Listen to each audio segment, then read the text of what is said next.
Hi, everybody. All right. This video is about the proof that Jesse Elvis was the one that lended his voice for the Elvis Found Alive mockumentary or documentary, as I call it. Also, the 15 songs that included in the album. So on February 12th, 2012, Linda Hood Sigmon had put out a update about from Jesse Elvis. Prior to that, she had actually asked him over the phone, and he denied that he had anything to do with this video. Come to find out, he called her and said, I haven't been able to sleep very well because I lied about it. When you had mentioned it, he said to her, it took him off guard. He was not used to her asking him questions about his life or his dealings or what he was doing. So he just immediately defended himself, which he often did, and ended up lying to her about it. And he felt so horrible about it that he sent her a letter of apology plus a phone call to apologize. He said that, number one, Joel Gilbert, I believe that's his name, and the party had followed him for months, and they finally caught up to him, and he couldn't get away. And it didn't happen like the movie at the beginning of the movie where, they find him at a house hiding. No, it didn't happen that way. They basically followed him around. And when they caught up to him, basically told him that he had no choice, or they were going to go to the media to let out the information that he was found. So he really didn't have an option. So what they did was they agreed on a handshake for many things. So the first thing that they did was they dressed him in clothes that he would never wear, he said to Linda to this day. They brushed back his hair and they sprayed it in place, and then they placed a toupee on his head, rings on his fingers, but all they really wanted was his voice. And he was recorded in what they call silhouette. Okay. So basically, what they did was they took him to a different place, and I'm not quite sure where, it doesn't say. And they had him sit down in a chair and read from a teleprompter the answers to the interview. All right. So he felt that the interview, or he let them have some of information for the interview. He probably knew about the FBI files that they used in the movie. But he said that the Captain Marvel parts were really taken to the extreme. And a lot of it was pretty silly, he felt. But they were sincere in their intentions and would not cause him any extra trouble. So the stipulations were that they were not allowed to call him Jesse or refer to him as Jesse or ask him about his life as Jesse, his personal life, basically. And so they decided to call him his FBI alias, John Burroughs, spelled JONBURROWS. They took him to another place, like I said, and they had to set all this up. He did not know the release dates of this movie, but they promised that they would notify him when it was going to be released. But of course, the way Jesse is, the minute he's found, he's moved immediately. All right. As she said, Jesse was moved to a safe location immediately after, so they could not bother him again. So they really did not know where he was to notify him that this movie came out. She also said that he did not see the movie when she asked him either. So she went out, bought the movie, and sent him a copy of the movie.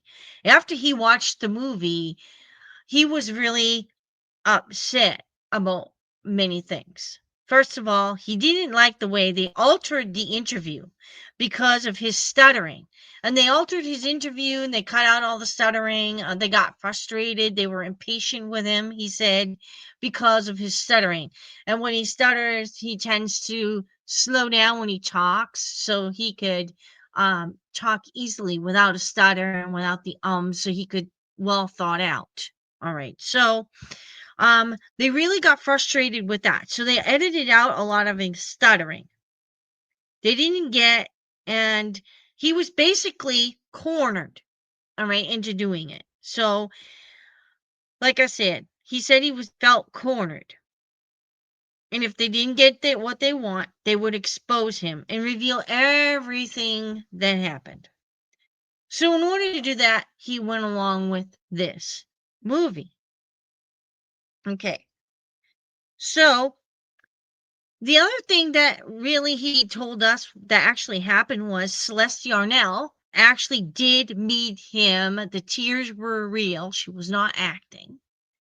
And they really did ask him if he wanted to record the 15 songs on the album. So he agreed to doing that. All right. He said about the CD that he really enjoyed doing it. He said the group of musicians that he dealt with were excellent musicians. They were very happy to be able to play with him, and they were shocked at the look on. He said they were shocked on the looks of their faces. It was like it was a dream come true for them. Okay. He enjoyed singing again, he said. It had been a long time. And he said, I was glad to know that I can still sing. It makes me felt good. It made me feel good. Those were quotes that he told Linda. All right. He said after he got the movie and watched it that he did not like the person portraying him because, they had to rent out the house, get the cars, get the staging, hire an actor to sit there and pretend that he was Jesse.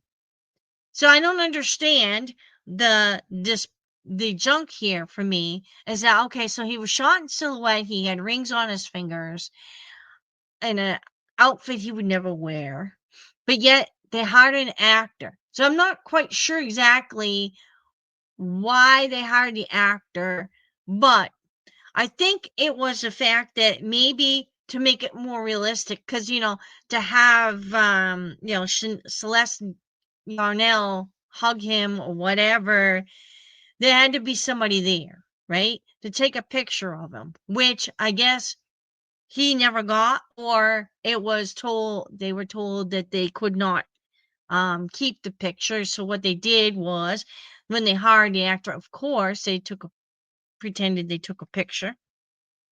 All right. He also stated that he hadn't sung in a very long time.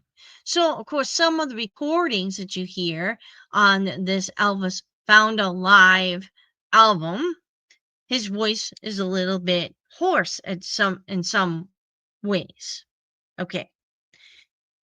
So he said that even though this came out and everybody loved the CD and the music, which you can find. And I'm going to give you the URL. I will put it actually. It's on the playlist at The Man Is Alive here on YouTube and on Facebook. It's on a playlist. You can get it under the channel again. Highway 61, I believe. All right. So you can get it there for free. You can also get it off Linda Hood Sigmon's Truth.com. So to get more information about this particular movie and how it came about, you can get that information under Linda Hood Sigmon's Truth.com. And in her current events under 2012, the month was February. So if you go into the current events, hit February 2012, you can read all about it. He also had written her a letter as well, stating a couple things. And in the letter, he had mentioned that he was coerced, and also he said that it was half fact and half fiction, especially the obviously the Captain Marvel parts of the story. He also said that he would never ever state his political views like that, and he never did as Elvis either. He never stated his political views, so he would never. There were a couple false statements here that Linda wanted to bring up. Okay, so in the movie, and actually Elvis wanted her to bring it up, or Jesse Elvis wanted her to bring it up. In the movie, he said that he was in witness protection. He really did not go into witness protection. And the reason why, he told everybody in this book, The Truth About Elvis Aaron Presley, in his own words, that if he had gone into witness protection, he would never have kept in contact with Lisa Marie or his family or his friends or his colleagues or anybody. He would have had to start all brand new with a new identification. The other thing that was false was that he was planning to come out. And if Obama lost or won or whatever it was, he said, quote,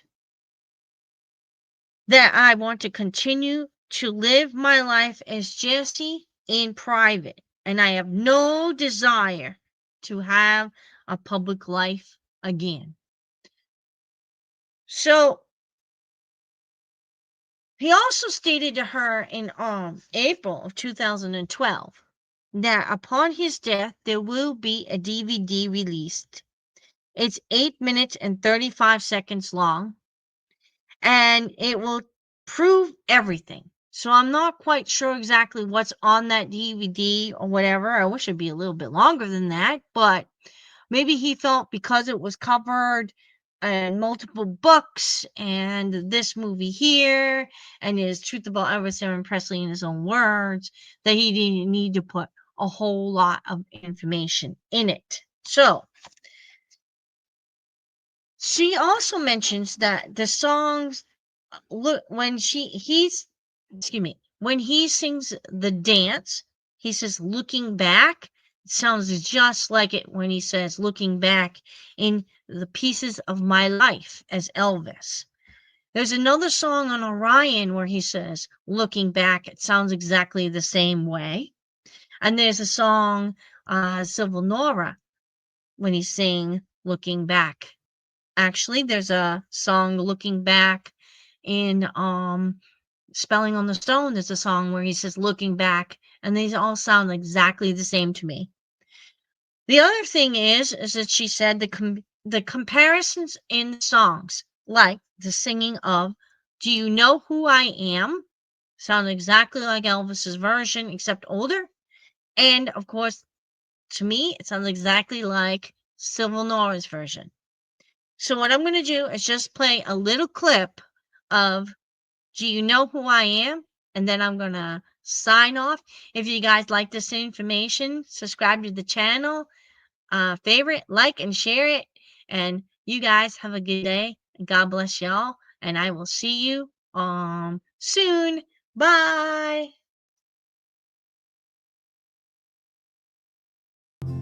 Have you any idea who I am? I know it's been quite a while, and it's so good to see you again. It's so dark in this place, I can't see your face. May we leave?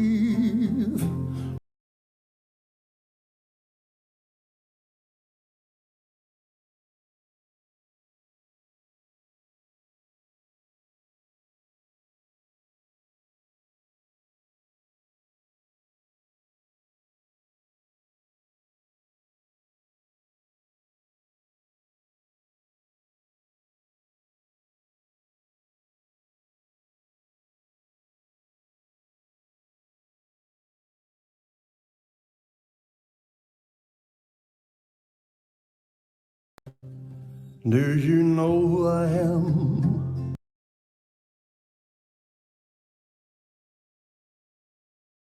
Have you any idea who I am? Do you know who I am? Have you any idea who I am?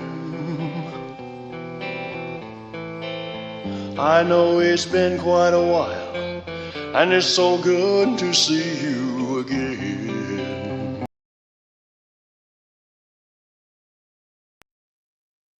So if you can tell, those voices are very close. And do you know who I am? On that first one is John Burroughs, Jesse Elvis. The second one was Sivle Nora. I hope you guys enjoyed this little presentation. God bless y'all. Bye.